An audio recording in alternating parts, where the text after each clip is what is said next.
ఇంట్లో 5గురు పిల్లలుంటే సందడి సందడిగా ఉంటుంది. ఈ 5గురు పిల్లల్లో ఎవరు ఎక్కువ అల్లరి చేసేవాళ్ళు? అంత అలసి లేదండి. కొంచెం ఈయనే అలరి. అమ్మ ఇక్కడ ఒకటి అల్లరికి, హుషారుకి, చలాకితనానికి, చిలిపితనానికి ఆ తేడా తెలుసుకుని చెప్పమ్మా. అల్లరి అంటే ఇప్పుడు నా ఇమేజ్ ఏమైపోద్ది, అల్లరి అంటే అల్లరుడు అని. నేనేమో చాలా రావుడు మంచి బాలుడు అనేలాగా నా ఇమేజ్ ఇది. నేను అలాగే చెప్తుండేవాడిని. నా ఉద్దేశం అదే. నేనేమో అల్లరి నన్ను అంటే చలాకితనం అమ్మ అల్లరి అనుకునేది. లేదండి, ఎక్కువ హుషారు కానీ చాలా బాగుండేవాడు అబ్బాయి. ఇంట్లో పనులన్నీ మీకు సాయంగా ఉంటాయి? అవునండి, వాడే చేసేవాడు. అది ఇంట్లో ఎవరు ముట్టుకునేవాడు కాదు. మా నాగబాబు అస్సలు ముట్టుకునేవాడు కాదు. అన్నిటికీ నాకు ఆయన సహాయమే పాపం. నాన్న ఆయన ఉద్యోగం వెళ్ళిపోయారు. నేను పాక్కుంటూ అలాగా వెళుతూ వెళ్ళిపోయాను. నాకు తెలియదు. తర్వాత అమ్మ చెప్తుంటే నేనుగా మాత్రం కొన్ని కమ్మర కోలు ఉంది నాది. ఒక అది పెట్టి అది వెళ్ళి కూర్చోతా ఏడుస్తున్నాను రోడ్డు మీద. ఏసరికి వాళ్ళు 3 years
ఉండాలండి. మరి నాగబాబు పాపం ఏముంది, తిన్నట్టు ఇష్టం. మరి అన్ని రకాలుగా నాన్న కోసం చేసి పెడుతుంటే మరి తను ఇష్టపడక ఆ తర్వాత లేకపోతే కోపడక ఎలా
అక్క చెల్లెళ్ళకి ఇచ్చిన సలహా ఏంటి?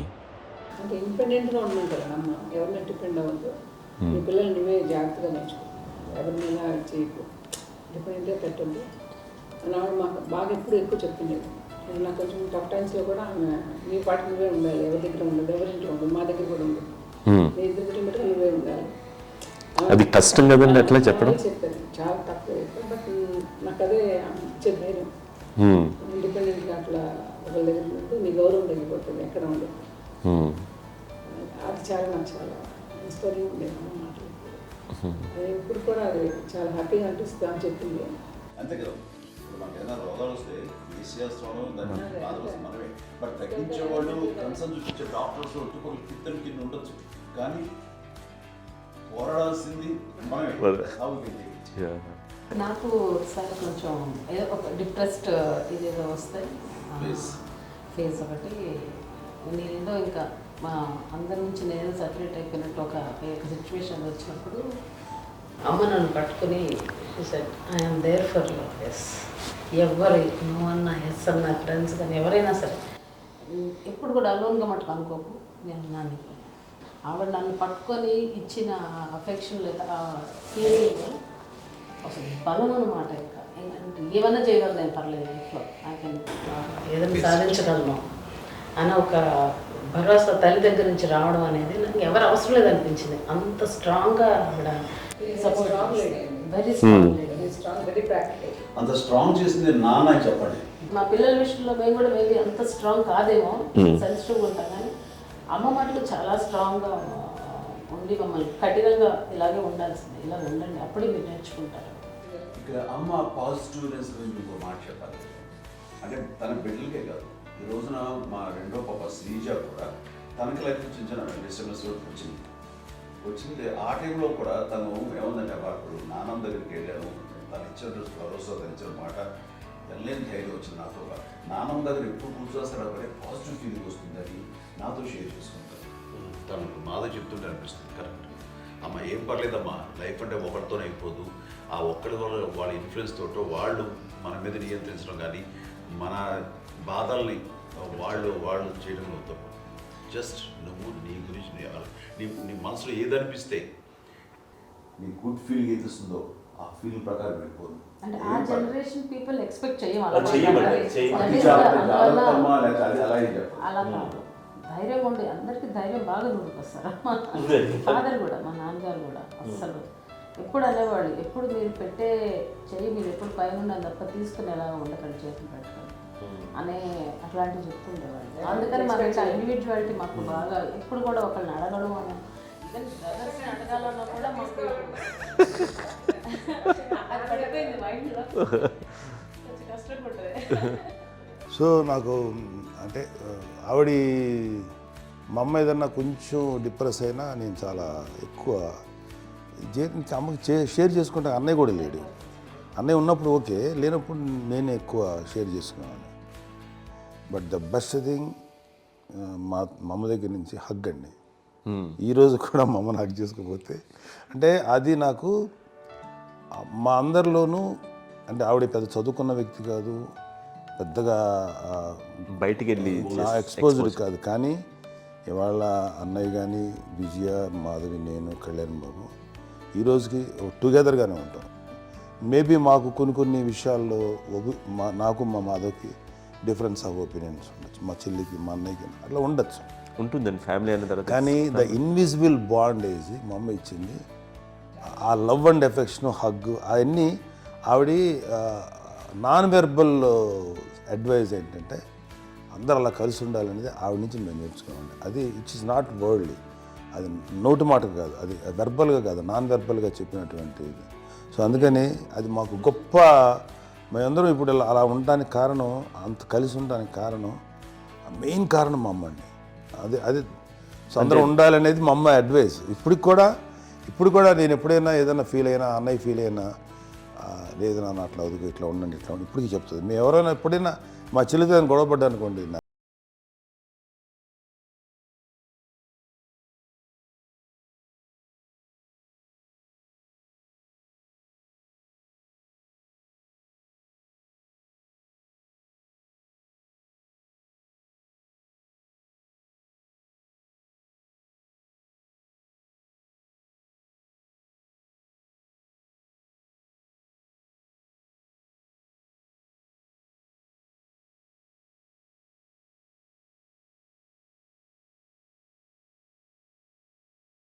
కట్టేనండి.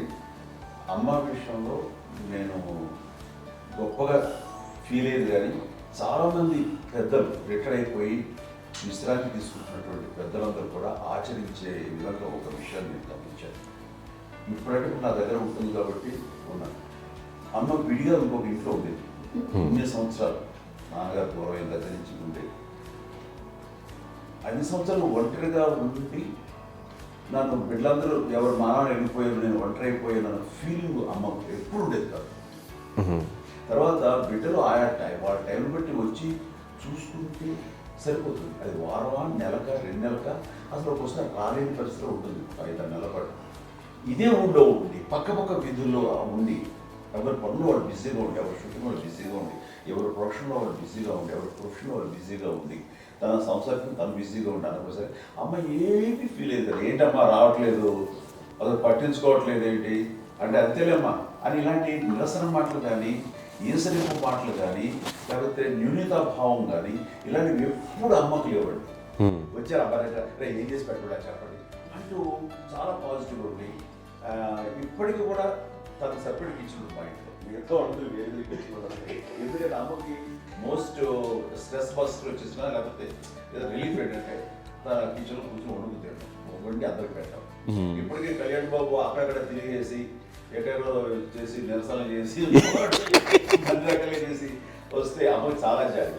ఆడేదో ఇంక మేము గుడ్లా కష్టపడుతున్నాం కానీ ఆడి ఎంతలో వెళ్ళేదో మీ టీవీలో వాటిలో అది ఎక్కువగా చూపించేసరికి వాడే కష్టపడతారు, మేము కష్టపడలేదు ఫీల్ అమ్మకి. అందులో వాడు రాగానే ఎలా వచ్చావా అని అమ్మ ఎక్కడ కళ్యాణ్ బాబు అంటే ముందు అమ్మను కానీ ఎక్కడ కళ్యాణ్ బాబు తను ఎక్కడ ఉంటాడు ఏముంటాడు తెలుసు అది తెలిసిన తర్వాత ఎక్కడ తను వాడికి ఇష్టమైన బిర్యానీ అవి చేసి చక్కగా పంపించి అన్నీ చేస్తుంటాడు. అట్లాగా బిడ్డలకి పెట్టడమే తప్ప బిడ్డల నుంచి ఈ వయసులో ఎక్స్పెక్ట్ చేయడం లేకపోగా కొంచెం పట్టించుకోవట్లేదు అనే ఒక న్యూనత భావంలోకి వెళ్ళిపోయి సైకలాజికల్ డిప్రెస్ అయ్యే మదర్ మొత్తం కాదు.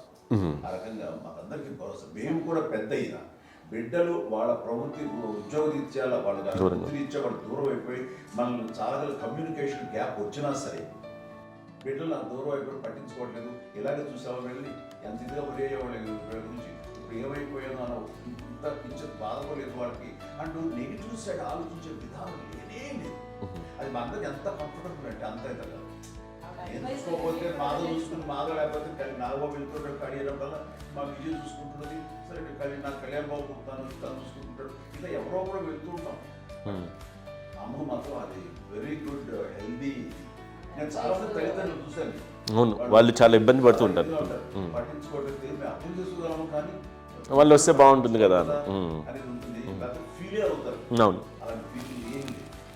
పైగా బిడ్డలు వస్తే వాళ్ళు ఏం చేసి పెట్టాలా అనే ఆలోచన. అది వెరీ హెల్దీ. చాలా మంది ఆచరించాల్సిన గొప్ప విషయం అనుకుంటాను.